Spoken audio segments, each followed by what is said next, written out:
you a short overview of the UK XFEL project, which is essentially a project at the moment built a science phase. If we're successful in that, then it may turn into a project to actually design and build a machine. The story behind this is it was commissioned by SDFC near the start of the year on behalf of UK with a view to complete it by May 2020, so next year, and it will be used to support consideration of mission need for an XFEL in the UK. So we're seeking to identify scientific opportunities for an X-ray XFEL with capabilities at or beyond the state of the art. And we need to consider, in this case, both the current scientific landscape, things that people are doing already in XFELs, but also to look ahead to where opportunities may be in the future that will be important and transformative. And in this process, we're seeking to engage as widely as possible academia, various UK government agencies, industry, learners, societies, and research councils and charities. And if you need to know more about the project, there's a dedicated web page that you can go to, and you can actually see at least some of the talks that have been collected in previous workshops with a view those. And hopefully some of these talks will also be available. So in order to do this, we've assembled a science team, and we've organised them around a number of key areas. So nano and quantum materials with Ian Robinson, Anna Redwoods, Marcus, Newton and Simon Wall, all of whom are here, so that's great. And they've sort of put together the meeting today, but we have other teams working on more applications, industrial applications and engineering focused materials, matter in extreme conditions, we have a very active team there. Life sciences, we have a very active team, and had a very exciting recent meeting in that topic. Chemical sciences and also physical sciences. The physical sciences we had our meeting a couple of weeks ago, and that was a very interesting meeting and very successful. Okay, so for those of you who don't know about XFELs, I guess XFELs, the unique selling point is they give us these bright, ultra-short pulses of X-rays that provide the capability for snapshot imaging and time-resolved determination of atomic structure and electronic states in matter via the methods of X-ray scattering or X-ray spectroscopy. And this is a unique and incisive capability that opens a window into structure and dynamics with an impact across a wide range of science and technology. And already it's being used as a key tool in understanding how matter behaves, alongside existing methodologies like optical laser methods, neutrons, cryo-EM, ultra-fast electron diffraction, and of course synchrotron radiation. And altogether these are giving us the cutting-edge tools we need to understand and control matter at the nanoscopic quantum scale. And of course, there are already some really impressive scientific demonstrations, and I've sort of chosen to group them around some different opportunities. So access to structural dynamics, this is largely pump-probe studies where one can get down to timescales now, sub-femtosecond timescales, because we now already have sub-femtosecond XFEL pulses that are reproducible and reliable.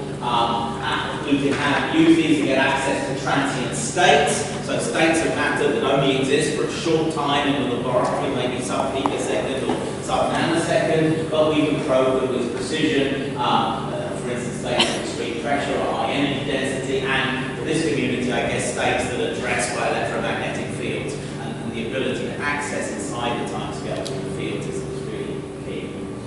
And then, of course, there are these new modes of crystallography, nanoserial crystallography, and nanoscopic imaging, the possibility of single particle imaging, which are, again, really important capabilities often. And then also emerging is the possibility to capture rare events. And this is to do time result studies beyond pump-probe, where we're looking at a physical, chemical, or biological process which can proceed only by some brief rare event, some barrier crossing. And if you take enough data with a short enough timescale exposure, you can, in principle, recreate and capture those rare events. Already progress has been made both on the imaging and also on the data processing required to do that.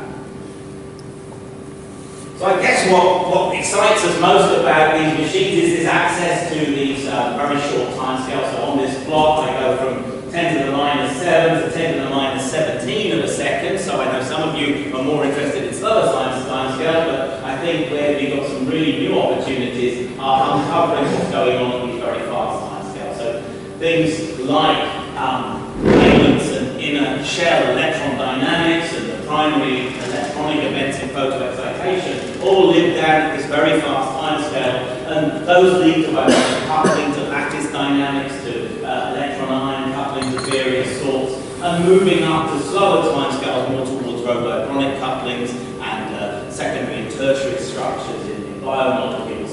And I've also added on this plot the timescales associated with the modes that can be excited, for instance, at 300K, so body temperature, and also at higher temperatures, indicating that, of course, there are intrinsic fluctuation timescales that are very fast and which are not readily accessible to existing or traditional X-ray sources. So I think it's true to say that whereas XFELs are unique for the sub-10 picosecond timescale range, they also offer some really exciting opportunities for longer timescale imaging, where the integration times required with an existing light source will be longer than the pulse duration, the intrinsic pulse duration. So I think there are many opportunities that are opened up in this time resolved space by XFELs. So I guess the big challenge is how best to use these tools to measure with high fidelity in situ these various processes, and that I think is a question of active research. So at the moment I think it's true that whilst questions are being resolved, there's also a lot of effort going into developing the methods and developing the techniques as a way of pushing forward the science. But as well as science, we're very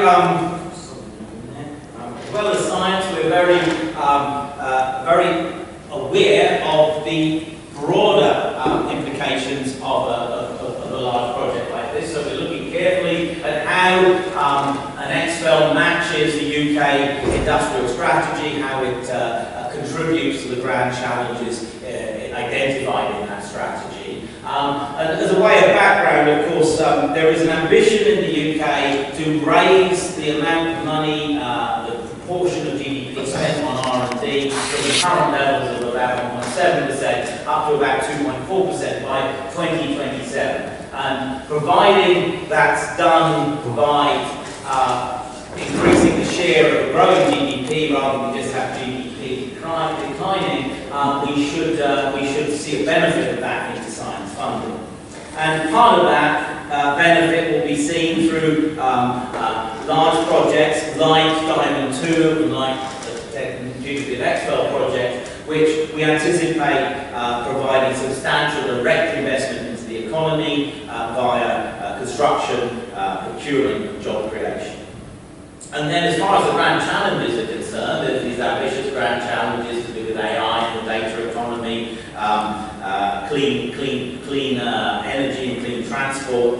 And those, I think, an XFEL has a really big impact on in terms of developing concepts for developing know-how and the technology for advanced materials and energy and sustainable chemistry, and also in new therapies and drugs.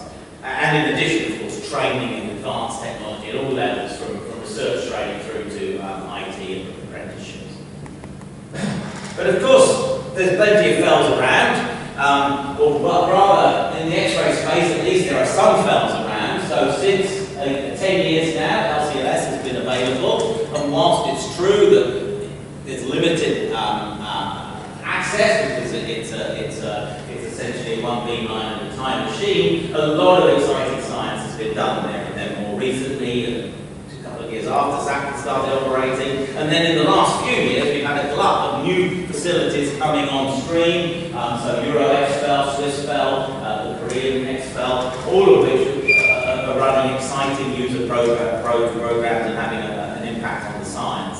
And of course, looking forward, there are exciting projects in Shanghai, and also the LCLS2 project. So I think Keith will recognise where this photograph was taken. This is down in the tunnel where the new cryo modules for the superconductor linac are being installed. And that's looking to be giving light at a direct rate in something like 2022.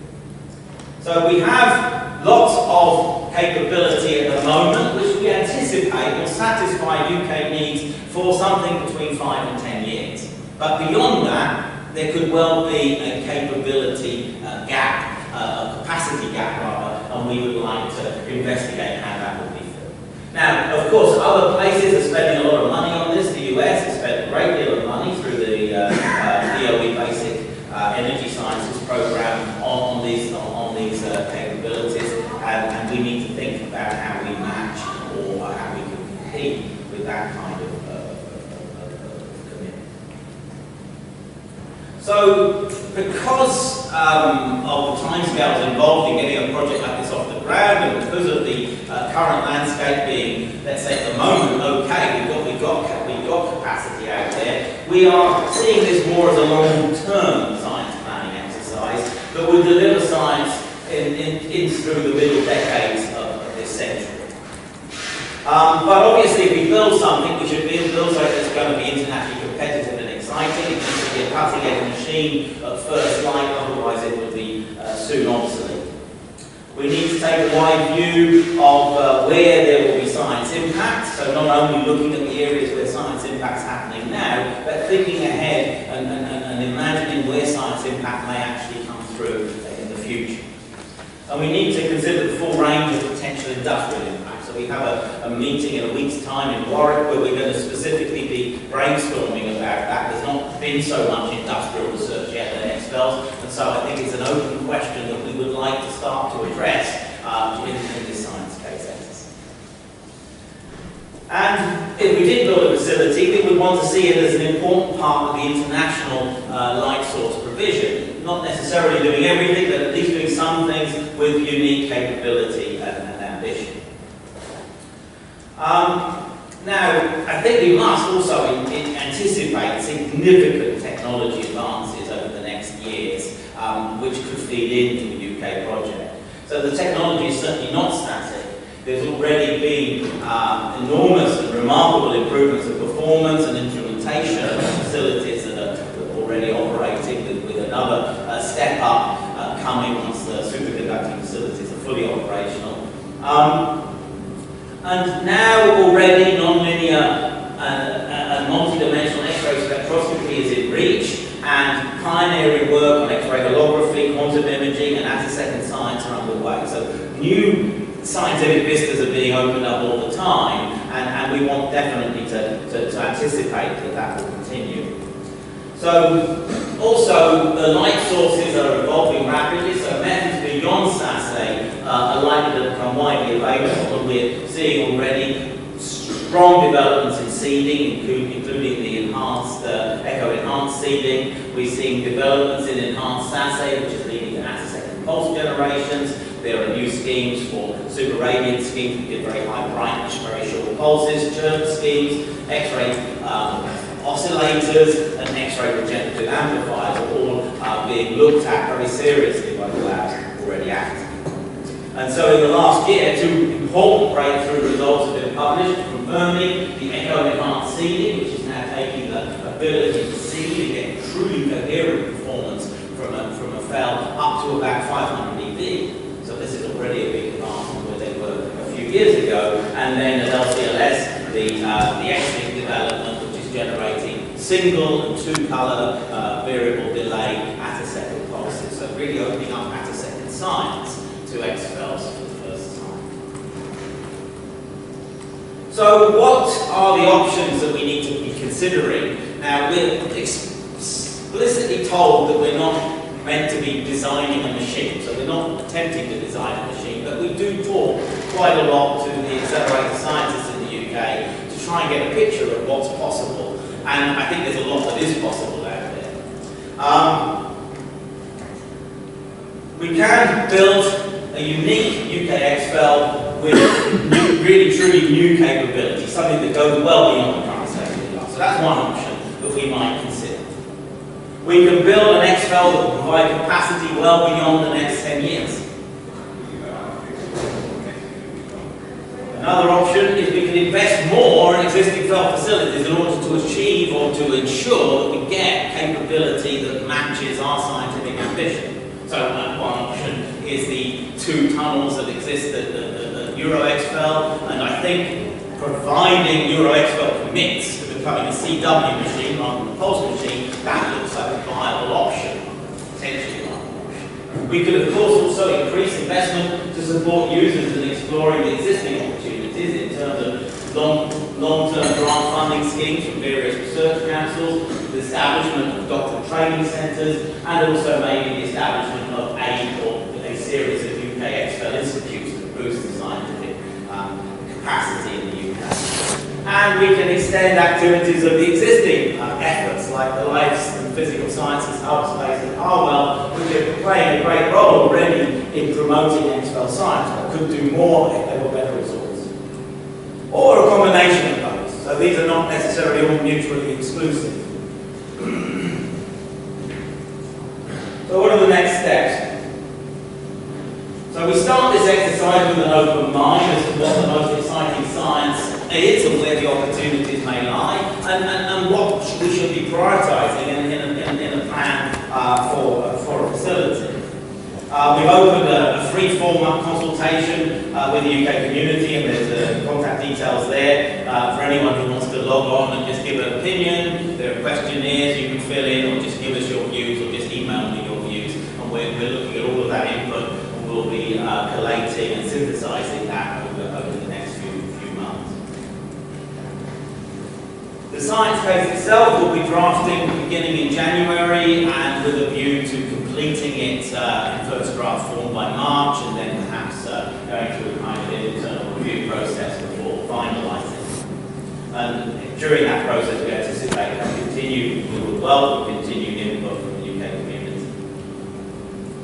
And we're, as you know, running this series of workshops. So we've had 3 already, one in Edinburgh on matter and extreme conditions, one at the Crick Institute on life sciences, specifically dynamic technology, one in Imperial on frontiers in physical sciences, and then today's meeting on quantum materials and nanotechnology. Next week we're looking at the XFEL industrial applications and technology applications in Warwick, and then the final meeting in Newcastle on the 11th of December on chemical dynamics and energy.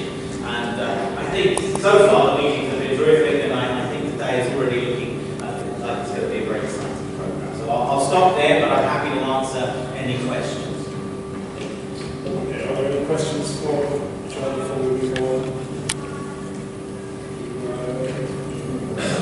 Thank you for providing a brief view. It's very useful. So we'll move on to our next